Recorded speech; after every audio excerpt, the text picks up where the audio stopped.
Hello everyone, I'm Sanskar.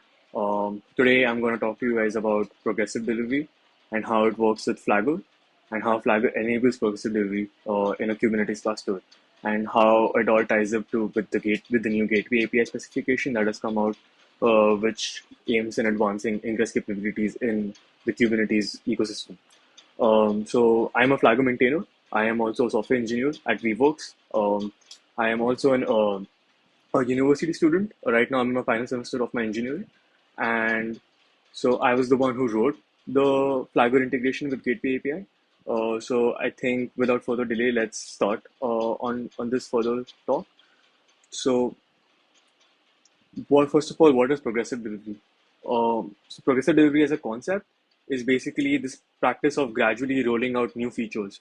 So if you have a new version which has certain features, right?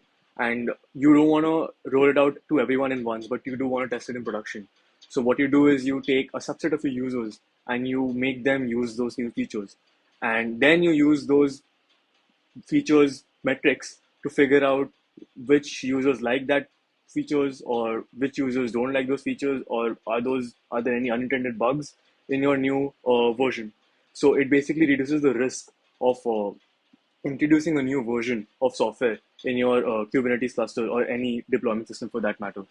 um, so the way you do that is you verify your SLOs and KPIs are being met when a new version is rolled out. So that is a way you can verify that you are not rolling out a buggy version or a degraded version of your current software into your new cluster.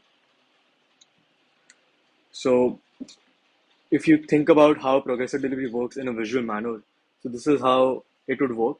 So if you have V1 of your software running somewhere, so what would happen is you have some kind of a load balancing tool, right? Some kind of an ingress or some kind of a service mesh, which is balancing load between these deployments, right? And what you do is you have another operator running some kind of daemon or some kind of agent, which is what's going to happen is that whenever a new version comes out, it's going to start splitting the traffic between version 2 and version 1. So at first, you split 5% of the traffic into version 2, and the rest of the 95% of the traffic goes into version 1. Then you measure the SLOs and the KPIs, and you measure the metrics, and you see if those metrics are matching your intended targets. If the metrics looks fine, then you basically increase the weight to version 2 right up till a threshold, let's say 50%. You keep increasing it, and then you maintain it at 50% and monitor how it's working. If everything is okay, if everything is going fine, your SLOs are being hit, your KPIs are being met, everything is happening perfectly, then what you can do is you can promote your new version as the stable version, right? Because the new version doesn't have any bugs, it's working as expected. So we can go ahead and basically route all 100% of the traffic to version 2, right? So that's how progressive delivery works generally. So now we're going to take a look at how Flagger works with progressive delivery. So Flagger is a Kubernetes operator. It's not written using controller runtime. It's still written using shared informers, but it is a very powerful operator. So it basically reduces the risk of introducing a new software version, right? It basically makes sure that you do not introduce a bad version of your software into the cluster by making sure that your metrics are being met, right? Your metrics are being validated and your SLOs are being hit. It has a lot of support for a lot of technologies. It supports Istio, Linkerd, Nginx, Contour, Gateway API, and then on metric providers side, it supports Prometheus, it supports Datadog, it supports CloudWatch, it supports Graphite. So it is very well integrated with the ecosystem. So what we plan to do is what we hope to do is have as many people as possible being enabled to use Flagger and not being restricted by some technology that they use. And Flagger provides some built-in metrics checks as well. So if you don't have if you don't have a lot of metric validation queries that you can rely upon, Flagger includes two metric queries which are inbuilt into Flagger itself. So you can use those to get like started out of the box. So now let's take a look at how Flagger works in the context of Kubernetes cluster and Istio. So we're going to take Istio as an example, just to see how service meshes work with Flagger, but it can work with anything really, any technology that Flagger supports. So what we have here is we have a virtual service, right? So virtual services lets you define weights for different services that you might have in your cluster, right? So Istio will basically load balance between those services based on the weights that you've defined in this virtual service. So what Flagger does is it checks your deployments. So there are two deployments that are supposed to be running, the primary and the canary. So basically the older version, the more stable version, and the newer, the more likely to be unstable version, right? So that is the canary, the unstable one. That the potentially unstable one is the canary, and the primary one is the stable version, right? So what happens is when you initialize Flagger, you only have one deployment running, right? So Flagger makes a copy of your deployment. So basically it has now you have two deployments running the same version, right? But you make changes to the deployment that you have deployed. So Flagger is very transparent in the way it works, as in you don't need to be aware that Flagger exists. You can edit your deployment, you can make changes to your deployment as you would even if Flagger didn't exist, because Flagger works behind the scenes using using the copy of the deployment, right? So what happens is basically Flagger, it checks that if a change has happened to the deployment, right? So you make a change to the Canary deployment, right? You update its version, you update the config map, you update its secret volume mappings, anything you make a change. What Flagger does is it detects those changes, right? And what it does is it runs canary tests. So what happens is that it starts shifting the traffic as explained in the previous slide before, right? And Flagger provides several tools to let you do that. Flagger comes inbuilt with a load test tool, which lets you run load tests in order to help you accelerate the process of promotion, right? So what happens is Flagger, it adjusts the weight so that 10% of the traffic will go to the service, the canary service, and 90% of the traffic will go to the primary service, right? And then it checks the metrics based on Prometheus. So it's Prometheus. We have a Prometheus server running that Flagger comes packaged with, and it scrapes those deployments, right? Either the deployments or the load balancer that you're running. It scrapes those metrics and publishes them for Flagger to check. And Flagger checks those metrics, validates whether those metrics are hitting your defined SLOs and KPIs, and based on that, it further drives the canary analysis forward, right? So if so, when 10% of the traffic is going to the canary and 90% of traffic is going to the primary, and it checks those metrics, and the metrics say okay, it's looking good. It's going to increase the weight for the canary to 20%, and it's going to decrease the weight subsequently for the primary to 80%, right? And it's going to keep doing it until it uh, hits a defined threshold, like 50%, 60%. So if you can define that I am okay with, so if 50% of the traffic to the canary is green, is saying thumbs up, then I'm okay with that. So then what I want to do is, I want Flagger to promote this canary deployment to the primary deployment. So now that all users are going to go to the primary deployment, and the primary service is going to get 100% of traffic, and this is going to get 0% of the traffic. This is during when the promotion has happened. During the run, we change the weights to basically help drive the analysis forward.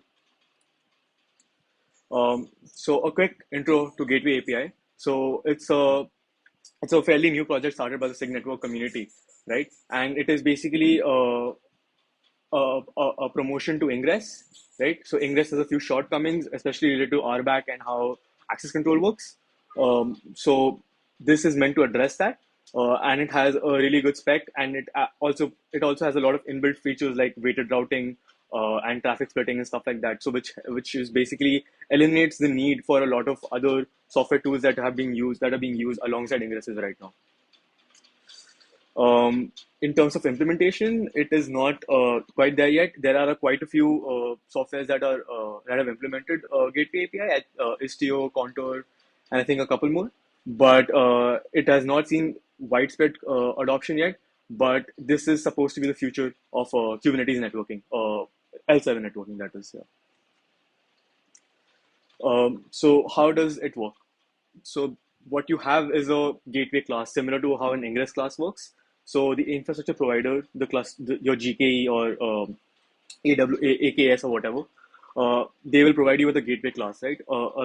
And then you have your cluster operator or your cluster admin will basically create a gateway for you that conforms to that gateway class. So the gateway class defines which gateway to use, right? Which controller is going to reconcile this gateway, right? And the cluster operator will create the gateway for you along with the along with the RBAC permissions for everything, right? And application developers just need to create HTTP routes. And HTTP routes basically link to a gateway. So there's a very tight ACL mechanism between gateways and HTTP routes, right? So which can specify that which HTTP routes can link to which gateways, and which gateways can allow HTTP routes as their children, right? So there's a very tight ACL mechanism that has been put in place here, which really helps with security in multi-tenant environments, right? And application developers can define the HTTP routes which link to further services, right? And it's supposed to be very generic and supposed to be very powerful as well. And we'll see why in a few minutes. So now let's take a look at how Flagger uses Gateway API. So as I said before, Gateway API has this is like an advanced ingress, right? Wherein the spec itself has a lot of features that it provides, and it's not left up to the implementations. The implementations have to implement these specs and features, right? And one of these specs is traffic splitting. So what Gateway API provides is that you can basically define which services get how much traffic in the HTTP route itself. So application developers themselves can define which services should get how much traffic, right? And this is what Flagger leverages, because the whole idea behind Flagger is basically weighted routing, right? So this is what Gateway API enables, and that's why Flagger is able to integrate with Gateway API in such a efficient manner, because it's inbuilt into the spec itself, unlike Ingress, right? So as you can see, what if a cluster admin defines a gateway, right?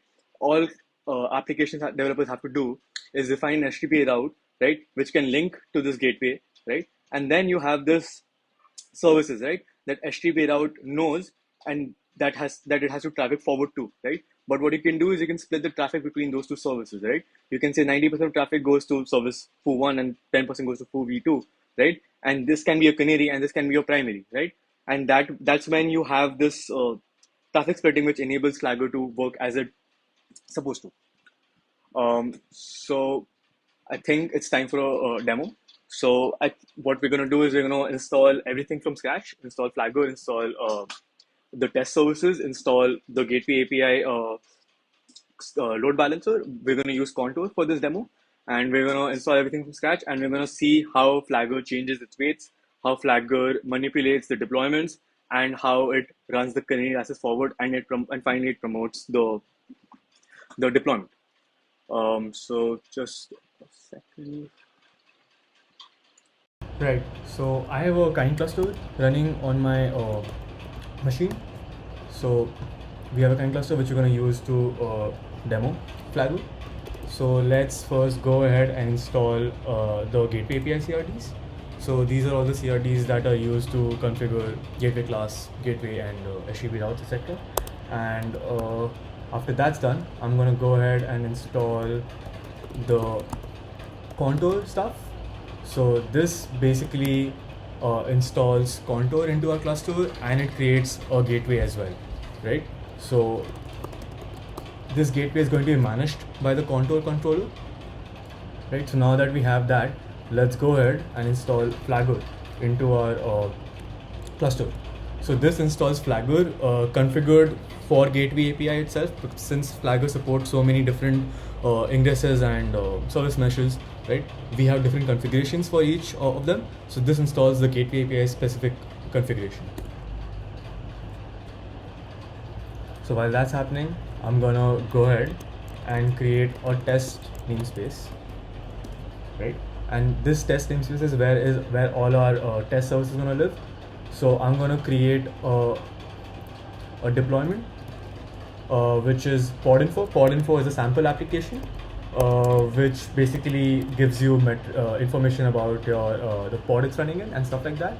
So it's just a sample application to help us see Flagger in action. So while that's happening, I'm going to install the load tester. So this load tester comes inbuilt into Flagger, and what it basically allows you to do is it allows you to use several networking tools like Hey and GHZ to run load tests on your deployments. So once that's happening, we're gonna go ahead and take a look at metric templates, right?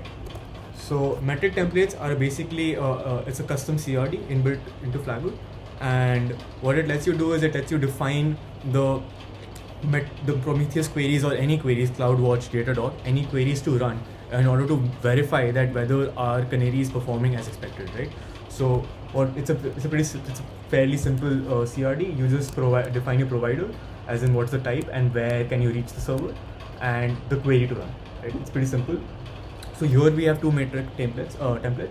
One is latency. This measures the latency using Envoy metrics, and this measures the error rate of requests. Right. So we basically measure how many requests are responding with a 500 response code. Right. So let's go ahead and create those metric templates. Right. So now that that's happening, right, we can take a look into how the canary itself works. So this is the main thing of Flagger. This is how Flagger works. So what you have is a custom CRD called canary, which lets you define how to run your canary analysis, right? So this is all covered in the documentation also, but let's give it a quick run through. So you can define the deployment to target. So right now we have a deployment running in the test namespace by the name of pod info, right? So we're gonna use that as our target deployment to run canary analysis on. So then we have progress deadline seconds. This is basically the number of the maximum time in seconds for the canary deployment to run make any progress, and if it doesn't make any progress within 60 seconds, it's gonna roll it back. Then we have hosts. So basically, this is a gateway gateway API specific thing. Basically, you need to define the host that the HTTP route needs to respond to requests to. So basically, HTTP routes have this way of responding to requests that come from this particular host. So we define what is that host going to be, and here we are referring to the gateway that was created in the project contour namespace when we installed contour, right? And this is the backbone of the canary. So this is what defines the analysis and how it happens. So we have an analysis here where it says that it should run the analysis every 10 seconds, and it should this is the threshold for maximum number of failed metric checks. So if we have 5 failed metric checks, we declare this canary analysis failed and we roll back, right? And this is the threshold to wait till when the canary is receiving 40% of the traffic, right? That is when we can say that this this analysis is passed, and we can promote the new version as to the primary version, right?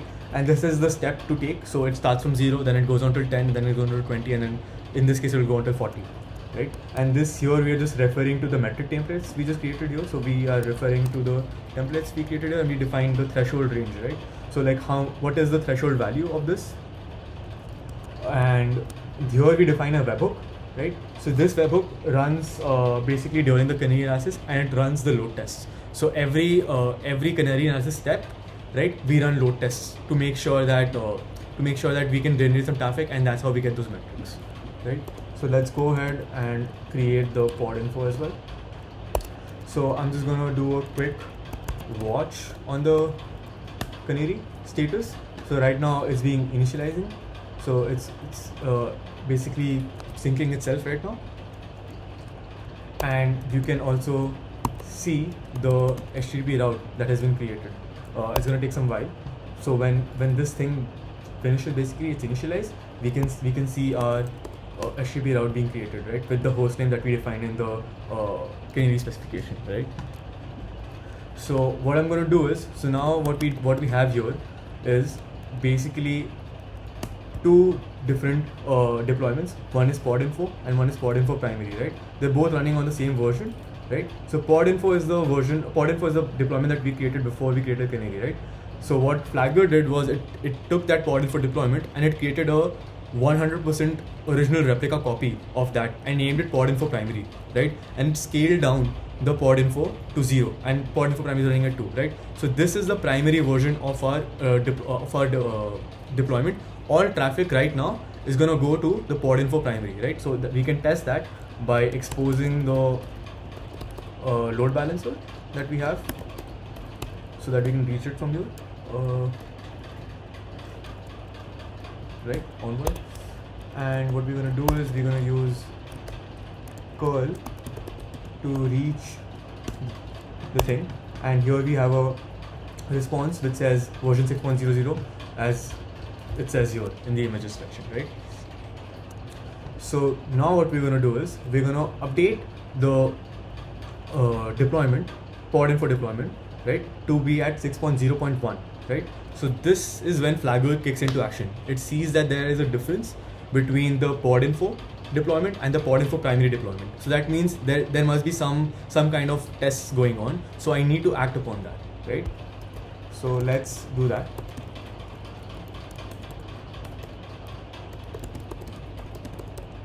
Right. So now pod info has been updated to be at 6.0.1, right? So now as soon as we're updated, right, Flagger detected that, and now it's progressing, right? So now if we see here, we see it at 6.0.1, right? And what we can do is we can watch, let me create a new terminal here, or we can watch the HTTP route, right, and the weights. So right now pod info primary is getting 100% of the weight, pod info canary, which refers to the pod info deployment, is getting 0% of the weight, right? So right now it's basically scaling up the pod info canary deployment, right? So if you do a get deployments, we can see that now it has scaled up the pod info canary. So now it's going to start the canary, and now we can see here that the weight is 10 and the weight is 90 here for the primary, right? So now 10% of traffic is going to the canary, right? So now it's running those load tests that we were talking about, right? So we defined a webhook which basically allowed us to run load tests, and that those load tests are running. Those metrics are being established by Prometheus, right? And that's what's being validated by Flagger here. And you can see now the weight is increased to 30, right? And that's how the canary access runs forward, right? So it's every 10 seconds, it's validating those metrics, making sure those metrics are conforming to the latency and the error rate metrics that we have defined, right? And as soon as those pass, it basically advances the canary to an increased weight, right? And it's going to keep doing it until we reach 40 here. And now that we have reached 40 here, we have reached our threshold, right? So it says that canary analysis completed, starting primary rolling update. So the primary, when we want to update the primary, so now the primary is going to get updated to 6.0.1 as the canary is at that version, right? So now what's going to happen is it's going to do a rolling update for the primary, so because we don't want to have downtime. So it does a rolling update, and right now it's just transferring all the traffic. So it's just transferring all the traffic to the primary, and now it has succeeded. So now we can see all the primary traffic is 100%, the weight is 100%, and the canary is getting 0 traffic, right? And this is what we want. So now if we go here and we try to get a response, we get 6.0.1 as is the new primary deployment. So this is in a nutshell how Flagger works. There is a lot of customization you can do. There is a lot of tips and tricks on how you can get it to work for your use case. And if that is the case, if you can't find the doc sufficient, please reach out on the CNCF Slack or open an issue, and someone will be sure to get to you. So now the demo is done. So you can check out Flagger at our website and at our repo. And please, I hope you enjoyed this tutorial. And if there are any doubts, please ping me on the CNCF Slack. So as a side bonus thing, Flux, the community organization of Flagger, the organization that Flagger lives under, is hosting a competition called Flex Your Flux. You can visit this website here, and basically you will be asked Flux questions where you can basically get to flex your Flux knowledge, and whoever is the winner gets an hour conversation with a Flux maintainer, right? So yeah, please do enroll for that as well. Thank you so much.